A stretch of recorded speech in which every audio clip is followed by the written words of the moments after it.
Assalamualaikum warahmatullahi wabarakatuh. Apa kabar teman-teman? Jumpa lagi bersama Biodika Sport Channel di sini. Hari ini kita akan kembali menjumpai Anda dan ini adalah hari-hari yang sangat menegangkan. Jelang pertandingan hitungan beberapa jam lagi teman-teman antara Indonesia melawan Jepang dan rasanya penting harus saya informasikan beberapa hal sedikit terkait dengan sesi tanya jawab kemarin atau sesi press con yang terjadi begitu antara kubu timnas Indonesia dan timnas Jepang. Indonesia seperti biasa diwakili oleh Sintayong dan kapten tim kali ini JISS teman-teman. Seperti yang sudah kita prediksikan sebelumnya bahwa ban kapten kembali akan diserahkan kepada JISS dan tentu saya tidak ingin mengatakan bahwa keputusan kapten tim dibawa oleh Asnawi adalah sesuatu yang salah. Saya lebih suka mengatakan bahwasanya JISS dan Asnawi sama-sama memiliki gaya kepemimpinan yang baik untuk pertandingan untuk timnas Indonesia. JISS mungkin sedikit lebih komunikatif, naluri kepemimpinannya sedikit mungkin ya ini mungkin di atas Asnawi karena terlihat si JISS ini memang dari Eropa dan lebih fasih mungkin berbahasa Inggris, sementara Asnawi Indonesia dan mungkin agak sedikit memiliki keterbatasan di dalam berkomunikasi. Tapi it's okay menurut saya, dua-duanya memiliki karakter yang berbeda. Tetapi publik sepak bola Indonesia memang banyak menginginkan supaya JISS menjadi kapten tim atau leader di dalam pertandingan besok ini. Tidak ada masalah. Oleh karena itu juga JISS mendampingi Sintayong di dalam sesi press con kemarin teman-teman. Dan saya melihat memang Sintayong memiliki tradisi membawa seluruh pemain secara bergilir begitu kan ya, entah itu dia menjadi kapten tim atau menjadi leader atau tidak sama sekali. Menurut saya Sintayong memang tradisinya seperti itu, seperti memang ingin memberikan kesempatan kepada seluruh pemainnya untuk merasakan nuansa bagaimana ditanya oleh wartawan secara resmi begitu. Nah, baik teman-teman, kalau kita pecinta timnas Indonesia, rasa-rasanya kita penting ya untuk mengetahui atau menonton atau menganalisa dari percakapan-percakapan di dalam sesi press-con ini, karena biasanya wartawan itu kritis ya mengajukan pertanyaan. Oleh karena itu kadang-kadang di dalam sebuah sesi press-con ini tidak jarang para pelatih itu dibuat emosi karena kekritisan wartawan. Contoh saja mungkin ada Jose Mourinho, kemudian juga ada banyak ya pelatih top dunia yang kadang-kadang jengkel karena yang ditanyakan oleh wartawan itu kadang-kadang di luar konteks sepak bolanya gitu. Dan bahkan ada yang nakal juga gitu kan, menanyakan hal-hal yang sifatnya pribadi begitu. Itulah awak media. Jadi kita tidak boleh mengesampingkan keberadaan awak media ini. Nah, di dalam sesi press con kemarin Sintayong ada beberapa hal yang dijelaskan, tapi mungkin menurut teman-teman bahwa pernyataan dari Sintayong ini adalah normatif, tapi menurut saya ini pernyataan yang memenuhi makna yang sangat luar biasa karena melihat di pertandingan melawan Cina kemarin, banyak sekali hujatan-hujatan atau maki-makian yang ditujukan kepada Sintayong. Sehingga kemudian kalimat yang pertama itu yang keluar dari mulut Sintayong adalah seperti ini. Besok, ini adalah pertandingan sulit bagi kami. Kami tidak mau ini jadi pertandingan yang disesali setelah usai. Artinya bahwa Sintayong ingin menegaskan teman-teman bahwasanya pertandingan ini memang sangat sulit. Dan dia tidak ingin pertandingan ini adalah pertandingan yang menjadi sebuah penyesalan. Nah, apakah teman-teman berpikir bahwa ini adalah pernyataan normatif? Tidak, ini mengandung makna yang sangat dalam sebetulnya. Kita tahu kemarin bahwa Sintayong itu begitu banyak dicaci lantaran menerapkan strategi yang menurut beberapa pengamat sepak bola ataupun netizen itu terlalu banyak melakukan eksperimen atau melakukan coba-coba begitu kan ya. Banyak sekali pola-pola yang kemudian dilakukan oleh Sintayong sehingga kemudian menghambat taktikal yang dibuatnya sendiri gitu kan ya. Tetapi Sintayong di dalam sebuah kesempatan ya selalu mengatakan bahwa ini adalah strategi, ini adalah taktikal, dan sampai sekarang pun dia tidak pernah merevisi bahwa ini adalah sebuah kesalahan. Tapi menurut saya ya memang harus seperti itu, harus bertanggung jawab sebagai seorang pelatih. Nah, tidak ingin menjadikan sebuah pertandingan ini sesuatu yang disesali. Ini juga Sintayong ingin mengabarkan atau ingin menegaskan kepada teman-teman netizen atau penonton timnas Indonesia, apapun nanti yang terjadi di dalam pertandingan melawan Jepang, entahlah kita bermain seri, entahlah kita kalah ataupun entah kita menang, bahwasanya ini adalah sebuah permainan yang sejatinya dapat kita prediksi bahwasanya mana tim yang kualitasnya lebih baik dari kita, mana tim yang kualitasnya rendah dari kita, mana tim yang betul-betul menerapkan strategi atau menerapkan instruksi pelatih secara benar, dan mana strategi yang tidak seperti itu. Mungkin juga Sintayong mengatakan, bagaimana kalau seandainya situasinya dibalik, waktu itu kami menang, apa yang ingin Anda katakan? Seperti itu. Jadi gambaran-gambaran seperti itu menurut saya yang akan disampaikan oleh Sintayong. Nah, jadi kepada teman-teman semuanya, nantinya kita kan tahu nih bahwa Jepang itu adalah tim raksasa, tim terkuat di Asia yang langganan Piala Dunia, dan saat ini bertengger di posisi 15 dunia, 15 dunia sekarang, sementara kita ada 129. Jauh langit dan bumi. Ya, saya juga sependapat teman-teman bahwasanya bola itu bulat. Apapun bisa terjadi di dalam dunia sepak bola. Tetapi sepak bola sebetulnya bisa diprediksi. Kalau tidak bisa diprediksi, tidak mungkin ada komentar. Aduh, saking bersemangatnya jadi belibet nih. Jadi tidak mungkin ada komentator-komentator yang ketika sepak bola itu tidak bisa diprediksi dengan angka-angka dan sebagainya. Nah, itu kalimat yang disampaikan menurut saya itu penuh makna. Sepak bola Indonesia, lanjut oleh Sintayong nih teman-teman. Sepak bola Indonesia terus berkembang. Kedepannya jauh akan lebih berkembang. Jadi artinya memang Sintayong ingin, nah kalau ini menurut saya itu agak normatif ya. Seringkali Sintayong selalu mengatakan di dalam sebuah kesempatan, baik itu non formal ataupun formal seperti press con seperti ini teman-teman, selalu memang mengatakan bahwa Indonesia selalu berkembang dan akan berkembang. Menurut saya tidak ingin terlalu jauh membahas soal ini karena ini hal yang biasa gitu, selalu ingin selalu Sintayong memang faktanya kita baik seperti itu. Apalagi dengan kedatangan pemain-pemain yang sudah kualitasnya bagus begitu. Lalu Sintayong mengatakan bahwasanya pemain saat ini enjoy sebelum pertandingan. STY juga tidak ingin memberikan tekanan sepertinya teman-temannya kepada atau beban kepada para pemainnya. Jadi dia meminta kepada pemainnya untuk lebih fokus begitu, lebih santai, lebih fokus, jangan ada beban seperti itu.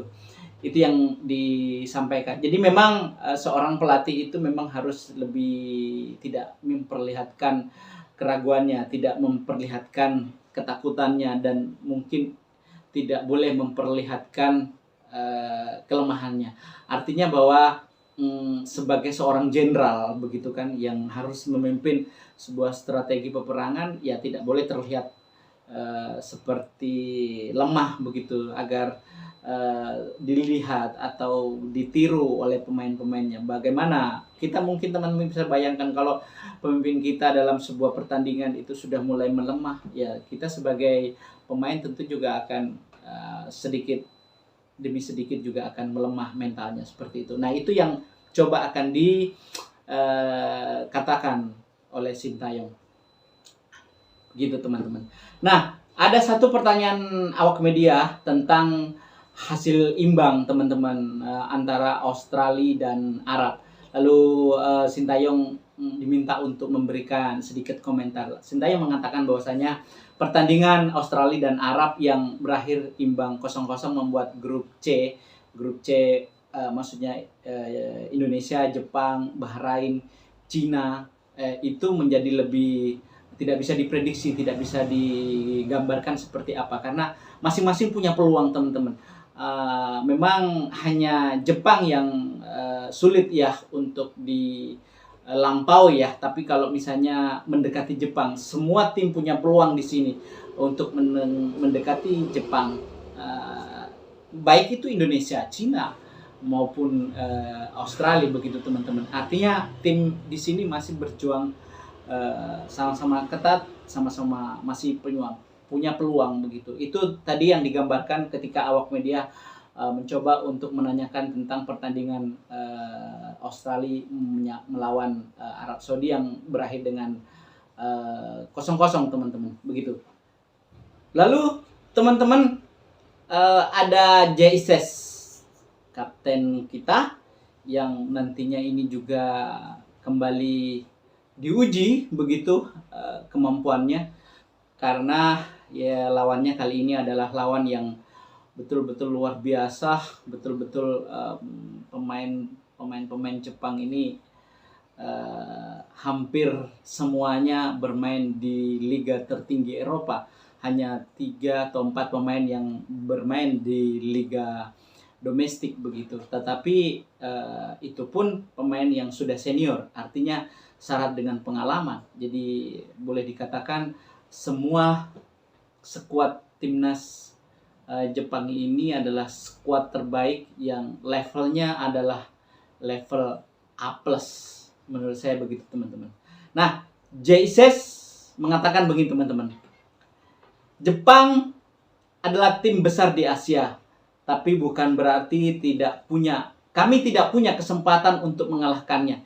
Indonesia akan terus berkembang dan mendatangkan pemain-pemain yang berkualitas. Tadi dikatakan bahwasanya Jepang adalah tim yang sangat bagus, adalah tim yang besar di Asia. Kita semua mungkin sudah tahu itu teman-teman. Tapi tidak berarti JIZ dan kawan-kawan tidak punya kesempatan untuk mengalahkan Jepang. Artinya JIZ ingin menyampaikan kepada teman-teman atau para punggawa timnas Indonesia, seperti yang mungkin kita sudah lihat bagaimana JIZ kalau sesaat menjelang pertandingan begitu dia memompa semangat. Nah, seperti itulah kira-kira. Dan seiring dengan itu JIZ juga seolah-olah mengiyakan apa yang dikatakan Sintayong, bahwasanya perkembangan pemain atau sepak bola Indonesia sekarang sudah mulai berkembang. Artinya pesannya adalah bahwa Jepang tidak boleh menganggap kami ini adalah tim lemah, dan Jepang ini akan kewalahan dengan ribuan supporter yang akan mendukung kami. Begitulah kira-kira ya. Dan itu kemudian begitu percaya diri JIZ mengatakan bahwasanya tidak berarti Jepang tidak bisa dikalahkan, dan itu patut untuk kita lihat dan buktikan pertandingan 1, 2, 3, 4, 5, 6 beberapa jam lagi teman-teman. Luar biasa. Nah, lalu kemudian ada salah satu awak media yang bertanya perihal kualitas sepak bola di Asia, AFC, dan di Italia, teman-teman. JSS bilang kerja sama tim secara keseluruhan itu lebih penting. Artinya bahwa tidak jauh berbeda antara filosofi sepak bola yang ada di Asia maupun yang ada di Eropa sekarang. Karena Asia pun sekarang ini sudah mulai memperbaiki gaya sepak bolanya, atau mindset tentang sepak bolanya juga sudah mengarah atau sudah mengekor kepada Eropa. Itulah sebabnya kemudian Jepang ini mampu mengalahkan tim-tim yang ada di Eropa, misalnya Jerman bisa mengalahkan Brasil. Lalu teman-teman, kita beralih ke pernyataan dari Hasemi Memoriyasu, teman-teman, pelatih dari Jepang ini. Pelatih dari Jepang ini mengatakan bahwa kami bermain di kandang lawan, ini pertandingan yang sangat sulit, namun kami siap memperlihatkan keunggulan timnas Jepang, begitu teman-teman. Ya memang sangat percaya diri sih. Jepang ini sebetulnya sudah bisa mengukur kemampuan Indonesia, teman-teman, dan bahkan mungkin Indonesia sudah bisa diprediksi akan bermain seperti apa, pola apa, karena Sintayong memiliki pola yang sudah jelas terlihat di situ, teman-temannya. Polanya pasti 3-4-3, meskipun harus berubah di dalam pada saat nanti melakukan penyerangan ataupun bertahan seperti itu. Ya sih, itu saja gitu kan ya. Hanya saja Sintayong lebih sering menukar pemain-pemain siapa yang diturunkan, itu membuat mungkin pemain lawan agak kebingungan gitu loh, kira-kira seperti itu. Dan Jepang menganggap bahwa Jepang memang memiliki keunggulan daripada timnas Indonesia.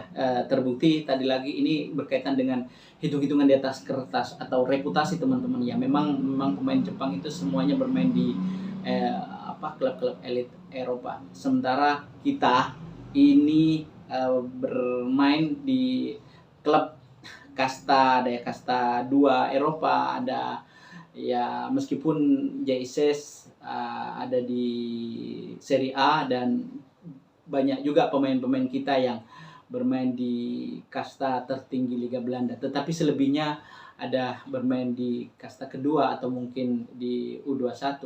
Apalagi pemain lokal kita sekarang ini belum mampu menembus tim atau klub elit Eropa, dan nantinya setelah kita mampu masuk ke Piala Dunia dan memperbaiki peringkat kita, amin ya, semoga peringkat kita kemudian membaik dan kita bisa melihat pemain-pemain Indonesia itu bermain di klub elit Eropa. Mudah-mudahan begitu, mungkin 10-20 tahun ke depan, kita tidak tahu. Nah, Hasemi Memoriyasu itu, teman-teman, ingin mengatakan bahwasanya memang timnya lebih unggul di atas lapangan, dan itu nanti akan ditunjukkan begitu. Lalu timnas Indonesia memiliki pendukung yang sangat luar biasa, yang siap memberikan dorongan besar. Kami siap menghadapi atmosfer tersebut. Dia mengakui bahwasanya bermain di Indonesia adalah tidak mudah. Di samping pemain Indonesia itu juga sudah memiliki kualitas yang berbeda, tapi juga pendukung penontonnya ini sangat militan gitu. Belum lagi mungkin kalau dia mengetahui bagaimana netizen Indonesia itu begitu sangat militan, dan kalau misalnya sedikit-sedikit Anda melakukan hal-hal yang menurut netizen Indonesia itu di mata dia adalah sesuatu yang menodai harga diri mereka, habis dibabat kita, ya kan? Hancur Anda begitu. Memang luar biasa netizen Indonesia ini, teman-teman.